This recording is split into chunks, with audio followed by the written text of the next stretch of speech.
Hello students, now we will see the excretion in other organisms. In the earlier classes you have seen respiration and transportation in other organisms. Now we will see excretion in other organisms. Till now we have seen excretion in human beings. Now we will see excretion in other organisms. See, here are the name of the phylum. See, Protozoa, Porifera, Cylinderates, Platyhelminthes, Nematoda, Annelids, Arthropoda, Mollusca, Echinodermata, reptiles, aves, and mammals. These are the phylums. These belong to the animal kingdom. Animal kingdom is divided into this. Here these are the phylums, and this in Protozoa phylum, example organism amoeba and paramecium. See, this amoeba and paramecium are unicellular organisms. See, these are multicellular organisms. These amoeba and paramecia, they belong to this phylum Protozoa. They are unicellular organisms. See what they will do. They have a contractile vacuole, osmoregulatory organelle called contractile vacuole. See, suppose this is amoeba. It has a, see, I told you about the food vacuole, no? In the same way, it has contractile vacuole. In that contractile vacuole, it collects water and waste from the body. Suppose this is the contractile vacuole, this one. It collects water and waste from the body. It swells up and reaches the surface and bursts to release its content to outside. See, when it collects waste and water, swells up, and what it will do? It reaches the surface. See, suppose it reaches the here surface, and here it will burst and expels the content to the outside. See here. Here, this contractile vacuole reaches the surface and bursts and expels out the content to the outside. In this way, means in protozoa, excretion will be, the waste will be removed by simple diffusion from the body. From the body, all this contractile vacuole reaches the surface of the body and it will release its content to the outside. So that we call it as simple diffusion in amoeba and paramecium. So in one word question will come from this table. This is important. You learn this one. Porifera and cylinderates, how the waste will be removed. Water baths almost all their cells. Means in all, see, in cylinderata example organism hydra. See, hydra will be like this, no? In this, see, water baths means it will circulate throughout the body, means circulate almost all their cells and remove the waste. Now, platyhelminthes, what excretory organ they have? Flame cells. See, children, platyhelminthes means flatworms. Example, tapeworm. Tapeworm is a flatworm, means it will be flat. It is not cylindrical, but the worm is flat. This platyhelminthes means flat. In this platyhelminthes only, the first excretory organ. See, children, the excretion means removal of waste is happening by the surface of the body only. Here, no excretory, special excretory organs are not there in this protozoa, porifera, and cylinderates. But first excretory organ first formed in this platyhelminthes means flatworm, that we call it as flame cells. Specific organ, see, in human body waste is removed by a specific organ called kidney, no? In the same way, first excretory organ was formed in this platform, that we call it as flame cells. See here, last year they have asked this question. See here, excretory structures appear for the first time in flatworms. Flatworms means nothing but platyhelminthes. This is the phylum name. It is the organism. Phylum or example is flatworms are known as flame cells. Important this is. First excretory structure means excretory organ formed in which phylum? Platyhelminthes. In platyhelminthes, what organisms will present? Flatworms. Important that one. See this one. It is the first excretory structure. Important. First excretory structure is the flame cells in platyhelminthes. Now nematoda example roundworms. See, their body will be cylindrical in structure. Their body will be cylindrical in structure. Nematoda. Now rennet cells. In nematoda, what excretory organ? Rennet cells. Annelida example earthworm. In earthworm, what are the excretory organs? Nephridia. See, in human beings, excretory organ is kidney. In annelids, excretory organ is nephridia. Annelid example, earthworm. Arthropoda, green glands and maleficent tubules. You remember all these. Platyhelminthes, flame cells. Nematoda, rennet cells. Annelids, nephridia. Arthropoda, green glands, maleficent tubules. Mollusk, metanephridia. Echinodermata, there is a water vascular system. See children, in reptiles, aves and mammals. See, we belongs to mammals. They contains excretory organ called kidney. Remember this one, it is very important.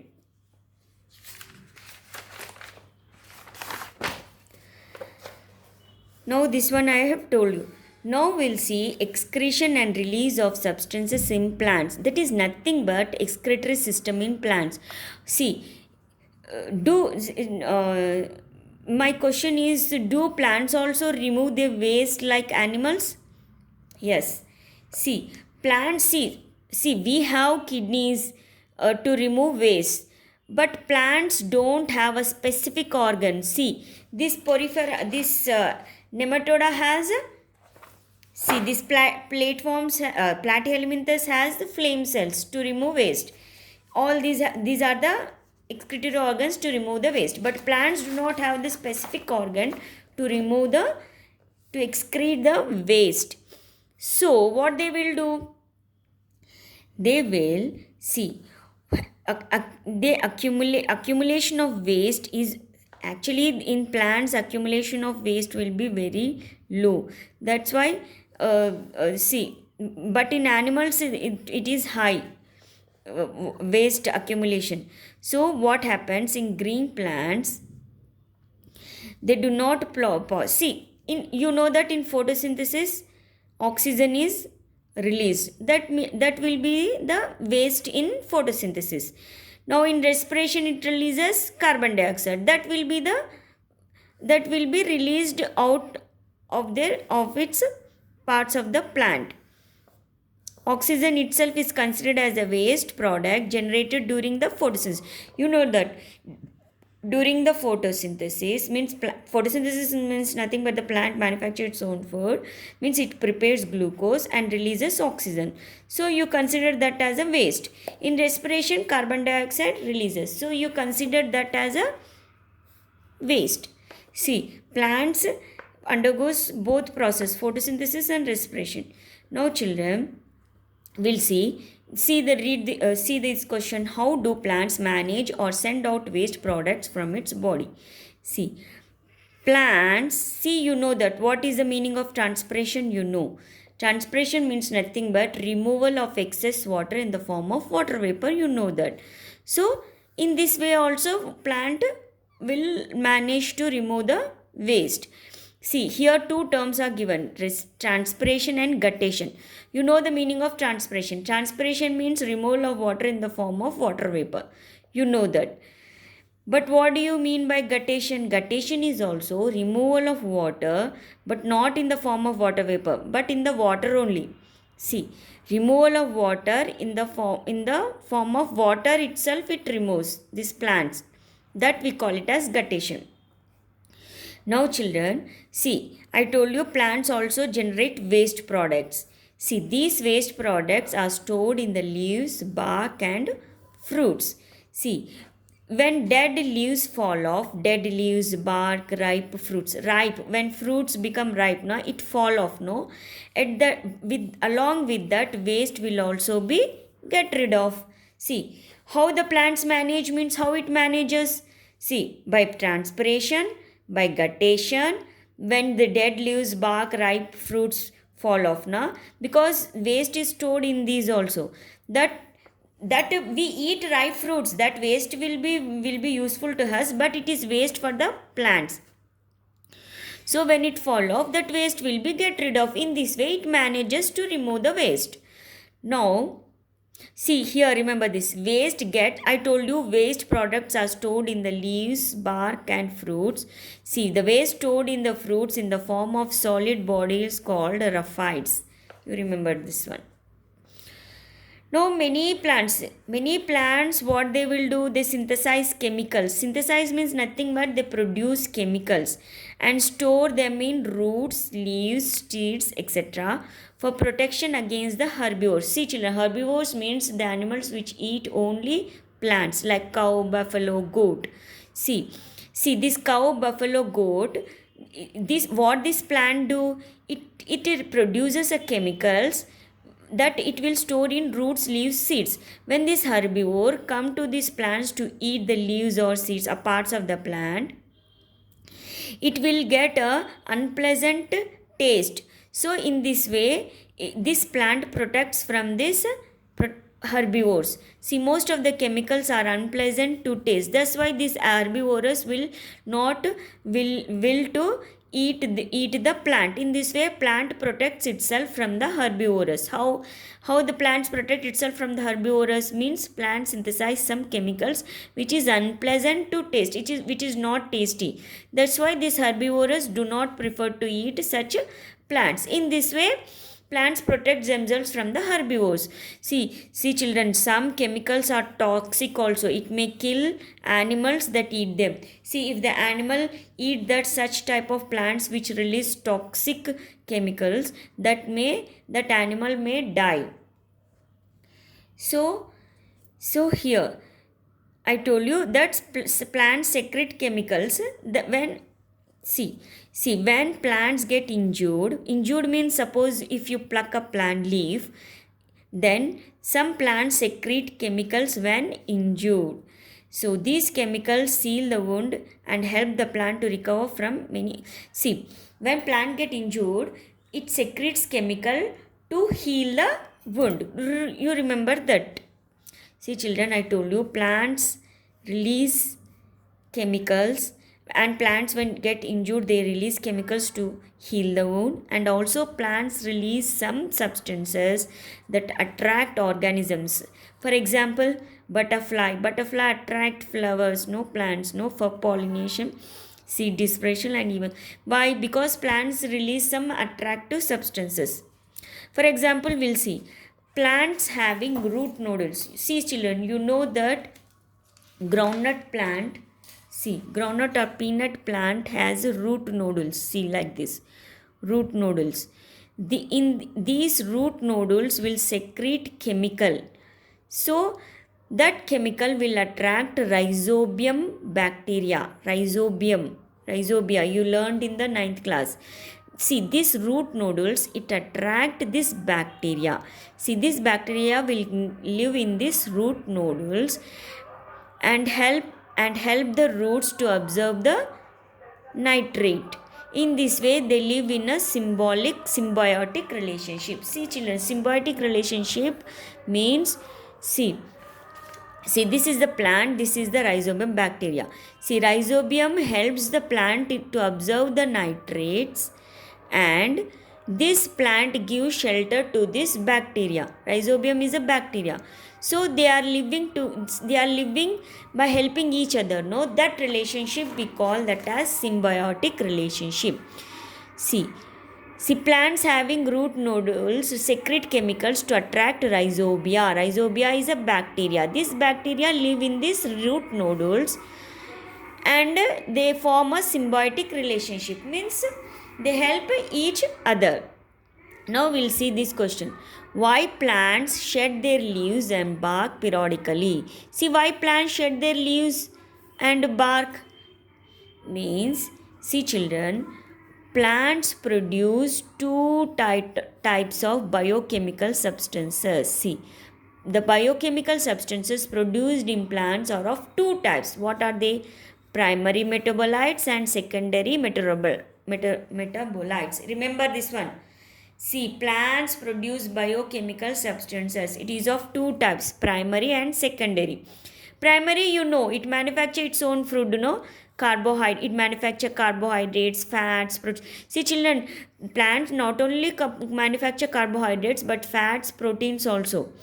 those we call it as primary metabolites. See, during photosynthesis, see, carbon dioxide reacts with water in the presence of sunlight and chlorophyll. It prepares its own food, no, C6H12O6 means glucose, and it releases oxygen. So this food glucose is nothing but the carbohydrate. See here, CO2, carbon dioxide plus water in presence of sunlight and chlorophyll, it prepares food. This food is glucose. Glucose is nothing but the carbohydrate. So plants prepare carbohydrate, fats, proteins, that we call it as primary metabolites. Now we'll see the secondary metabolites. See children, the plants which do not require these carbohydrates, fats and proteins are required for its normal growth. To plants will grow by manufacturing this, but the materials which do not require for normal growth and development are called secondary metabolites. See children, plants produce two types. What are those? Carbohydrates, fats, proteins, that we call it as primary metabolites. These are useful for growth and development. Plants also produce alkaloids, tannins, resins, gums, latex. See, alkaloids, tannins, resins, gums and latex. Latex, you know, if you pluck a plant, some of the plant, some white milky substances will come, no, that is nothing but the latex. So plants produce alkaloids, tannins, resins, gums, latex, but they are not required for growth and development. That we call it as secondary metabolites. See, last time they have asked the questions, what are secondary metabolites? What are secondary metabolites? Means you should write secondary metabolites are alkaloids, tannins, resins, gums, latex, which are not required for normal growth and development of the plant. Now this is a question. Now remember this one. What are secondary metabolites? Means you write this one. Now we'll see about the secondary metabolites. We have seen carbohydrates, fats, proteins, that is primary metabolites. Now we'll see the secondary metabolites plants produce. First we'll see the alkaloids. See children, alkaloids are the byproduct, nitrogenous byproducts, and they are poisonous. Remember this one. These alkaloids are produced by the plants which are secondary metabolites.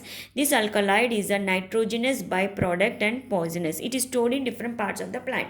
What are all the alkaloids? We'll see. See, this one is quinine, nicotinamide, morphine, cocaine, rasparin, caffeine, nimbin, and this is scopolamine and pyrethroids. Important. This table is important. Last time I'm giving 5 star to this. This table is very important. You should learn.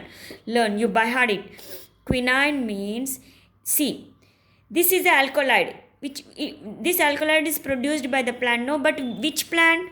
This one, Cinchona officinalis is the scientific name. Cinchona scientific name is Cinchona officinalis. This plant produce quinine. In which part? Bark. And it is useful as an anti-malarial drug. See, whenever a person get a malaria, the doctor will give this quinine because it will treat the malaria. That's why it is an anti-malarial drug. Quinine is an anti-malarial drug. Important. See, anti-malarial drug is produced by which plant? Cinchona officinalis. Name the alkaloid means quinine. It is present in which part? Bark. Like this you read all this one. Tobacco scientific name is Nicotiana tabacum. It produces which alkaloid? Nicotine, which is present in leaves, and it is used as insecticide and stimulant. Stimulant and insect means it kill the insects. If we spread this nicotine, it will kill the insects. And this opium means Papaver somniferum. See, here is a papaver. No. Papaver is a scientific name. This is actually opium. Now it produces morphine and cocaine, which is present in fruit. It is used as a painkiller. If you get pain, no knee pain like that, doctor will prescribe this morphine and cocaine. Which plant produces Papaver somniferum, opium.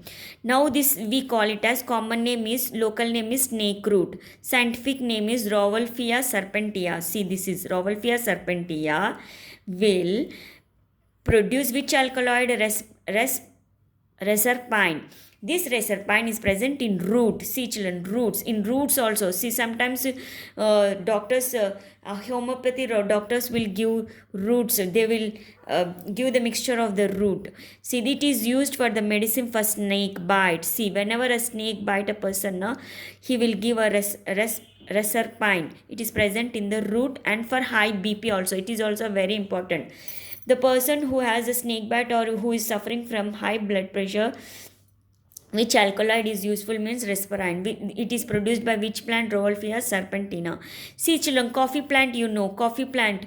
In coffee plant we use this Coffea arabica. Scientific name is Coffea arabica. It contains alkaloid caffeine, which is stored in seeds, coffee seeds, you know, no, central nervous system stimulant. Now you know neem plant. That neem ka scientific name is Azadirachta indica. Remember, neem scientific name Azadirachta indica. It has alkaloid nimbin, which is present in all parts, seeds, bark, leaves, and it is used as antiseptic. You know it. We use neem as antiseptic, no. Now datura, you know. See, this is coffee plant. Coffee alkaloid is caffeine, which is stored in seed. Tobacco, you know. Datura. Neem, you know. Now datura stramonium is the scientific name. It releases the alkaloid scopolamine, which is present in fruit and flower. It is used as a sedative. Those who suffer from sleeping, no, they will give this sedative, sleeping pills. Now chrysanthemum species. Chrysanthemum, you know, no, chamanti in Telugu. That will have alkaloid pyrethroids. This pyrethroid, which is present in this alkaloid, is present in flower, which is also used as insecticide, means which kills insects. See children, here one question is given. Name the alkaloids which are harmful to us. See, you search this and write here. The harmful one you write. This one is a useful one, this one useful one. Now till now we have seen in alkaloids. Now we see the tannins. You know the secondary metabolites produced by the plants are the alkaloids, tannins, resins, gums, and latex. Till now we have seen alkaloids. Now we will see the tannins. See children, tannin means nothing but this tannin is used in tanning of leather and in medicines. See, tannin is produced by which plant? Cassia and acacia. See here, cassia is this one. Cassia and acacia produces tannin, which is used for the tanning of leather and medicine. Important, tanning. You remember the plant which produces and the use. Resin. See, resin is used in varnishes, means painting. Children, resin is used in varnishes. Which plant? Pinus. See this one. Pinus produce resin, which is used in varnishes, means paintings. Now gum, you know. If you see children, plants like neem and acacia is here, no, this acacia produce tannins and also gum. See, this acacia and neem, if we cut that, it oozes a sticky substance called gum. See children, in your surroundings you have a neem tree, no, neem and acacia. If you cut a branch, then you'll see that at that cut part that oozes a sticky substance called gum. That gum, you know the use of this. It is used as adhesive and binding agents, and also see some of the some gum is also used in some preparation of medicines and food, etc. Remember this one, uses of gum produced from neem and acacia. Latex, you know, latex is a milky white substance and it is sticky. It is stored in the latex cells or vessels in the plant. See children, this is a rubber plant. Rubber scientific name is Hevia brasiliensis. See, rubber scientific name is Hevia brasiliensis. In this rubber plant, you will have a milky substance in its latex cells, which is used for preparation of rubber. See children, latex of Jatropha. See, Jatropha also, if you cut, you will get a latex. In that you have a milky substance. No, it is used as a source of biodiesel. Means Jatropha plant, we used it as a petrol. Remember, Jatropha for petrol or biodiesel means nothing but petrol. Biodiesel. Neem, you know, gum. Rubber for rubber plant for preparation of rubber. Remember this one. See children, see this gum we use that as adhesive or binding and in the preparation of medicine, and also chewing gum. Chewing gum, you know, no? This gum is produced from the plant like neem and acacia. See children, here one term is given. Do roots secrete? See children, what is the meaning of the excretion and excretion? See here, excretion and secretion. See, excretion and secretion is nothing but both involves the movement. Both process move and eliminate the unwanted components from the body. Both. But in excretion, see here, in excretion, important. Excretion means removal of material from the body, you know. Excretion means removal of the body. Removal of the waste from the body. Excretion, you know. Secretion means what? Secretion means movement of material from one point to the other point. See children, for example, in humans, we'll see. In humans, what will excrete? Urine, tears, carbon dioxide, sweat. We all excrete, means remove it from our body. But in humans, what will secrete? Enzymes, hormones and saliva. See, will these enzymes, hormones, saliva are secreted by the humans. Secretion means what? Movement of material from one point to other point. Movement of material from one point to other point is a secretion. Excretion means removal of waste from the body. Secretion means movement of material from one point to other point. See here children, excretion and secretion both involves movement of material. But in this, movement of material and removal. But here, movement of material from one point to other. See, secretion in humans example, enzymes, hormones, saliva. Excretion in humans example, urine, carbon dioxide, tears and sweat, they are removed from our body. So the question is, do roots secrete? See here, roots, we are talking about the roots, not leaves and plants. Stem. See, when we cut the branch, we get gum, no? In the same way, root also secrete or not, we'll see. See, one scientist, Brugman, what he did an experiment. See, he did an experiment to show that roots not only absorb water from the soil, but also secretes back. See, roots not only absorb water from the soil, but it also secretes. That is the experiment done to prove that he did. This Brugman did the experiment. Now, for example, in apple plant, single crop of, see this apple crop, if we grow apple crop for 4 to 5 years continuously in the same soil, afterwards it fails to produce the fruit. Even though if you use the fertilizer, it will fail to produce the fruits, because it will be secreting secretes, no, that's because of that it will not produce that soil it loses its fertility. Now we have seen about this excretion and secretion. Now plants to secrete, we have seen through roots also. See, not only stem branches, not only stem, leaves, branches, but roots. From roots also plants excrete. See, plants excrete through roots also into the surroundings and falling of leaves and Bark. See children, if I will ask you a question like how do plants excrete, means you should write plant excrete waste when dead leaves, bark and fruits fall off. In this way the excrete because waste will be stored in leaves, bark and fruits, no, when they fall off the waste will be removed, and some of the waste will be removed by these roots also. See, we have seen about excretion and secretion in humans, and we'll see excretion and secretion in plants also. Excretion we have seen. Now we'll see the secretion. Secretion means, you know, movement of the material from one point to other point. Here excretion means removal of waste from the body. We have seen in humans. Now we'll see in the plants. Now how the secretion happens in plants. See, secretion occurs in plant body in the form of latex, resin and gums. We have seen latex, resins, gums. These are the secondary metabolites we have seen. See, they will move from one point to the other point in the plant body. That we call it as secretion.